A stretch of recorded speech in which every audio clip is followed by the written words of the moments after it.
situated near the coast, lived all kinds of people, from farmers, fishermen, to traders.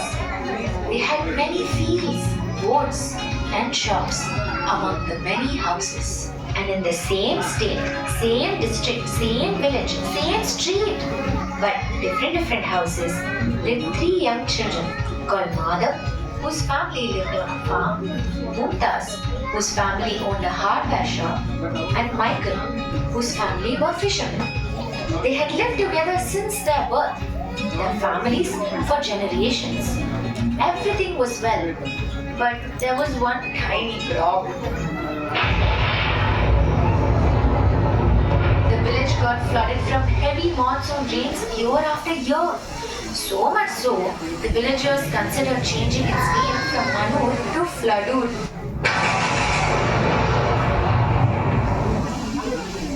During one such dreadful year, a depression formed over the coast, and it brought strong winds, striking lightning, and a rude thunderstorm, causing a huge downpour over the village of Manur. The villagers were used to the rains, but this year it seemed much heavier than usual. The village of Manur was in grave danger. As the rain slashed the village, creating havoc, the fields, the shops, the houses were destroyed.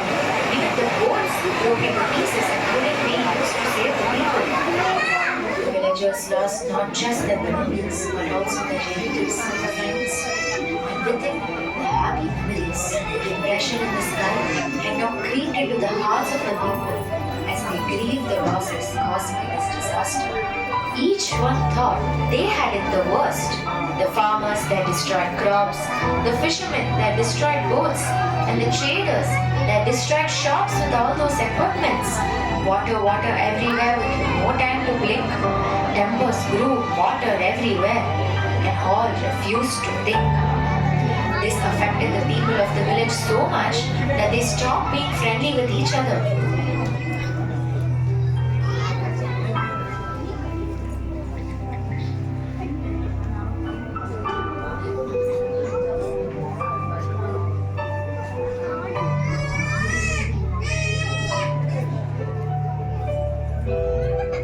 Their trust grew weaker, their hopes grew bleaker. Smiles turned into frowns, hatred all around.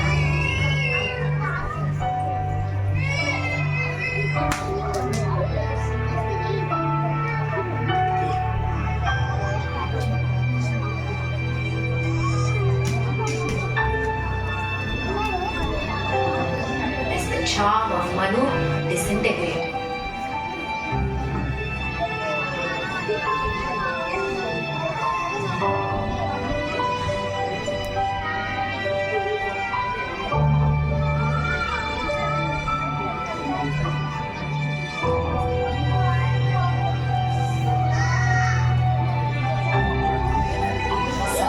To be done. Something to get the people to stop being cold to each other, and something to stop the frightening flood of water and the flood of emotions. And so it was decided that a panchayat will be held by their panchayat head, their fearsome leader who would preside over the event under the great banyan tree. All were invited, hoping to discuss and deliberate a solution to finally put an end to all their problems. But this open invitation only created more havoc than expected. The villagers didn't even wait for their head to wave his towel and declare the forum open. They immediately went at each other, pointing fingers and blaming one another. Emotion raged as they screamed and shrieked to find out who among them would have faced the most deprivation. And suddenly, the panchayat head howled aloud, "Silence!" All turned their heads, astounded, but no proper solution to that verbal violence. Meanwhile, on the nearby wall sat Madhav, Mumtaz, and Michael. They had heard the elders take it all out, made them wonder what the commotion was all about. And just like that, an idea struck, and there it was, a lesson to recall. The real problem was not who got it worse, but the village and its flooding curse. Madhav's father, who was a farmer, had complained that they had lost all their crops. A year's hard work got in less than a week with the excessive raindrops. The water must be drained out of the field so Madhav and his family can protect their yield. So how could it be done? How could it be done? Maybe building a canal would help protect the field?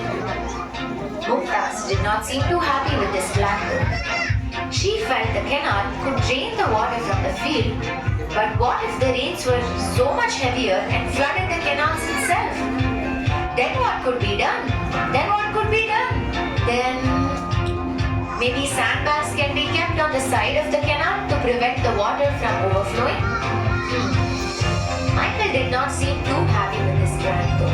He felt the sandbags may prevent the overflow, but the garbage from the runoff water could prevent the excess from joining the ocean. So the three decided they would urge every single person to avoid throwing garbage without a reason, so the water could safely find a path to drain into the ocean.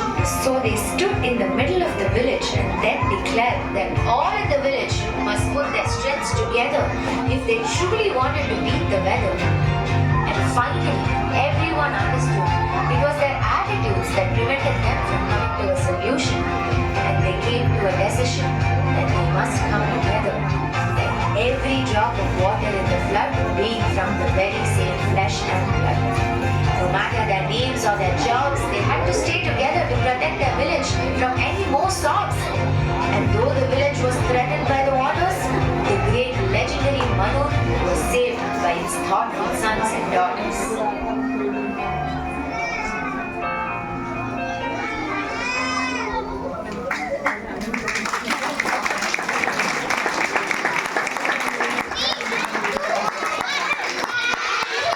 Thank you. That was a wonderful performance. Just stay, okay? Please say cheese to the camera.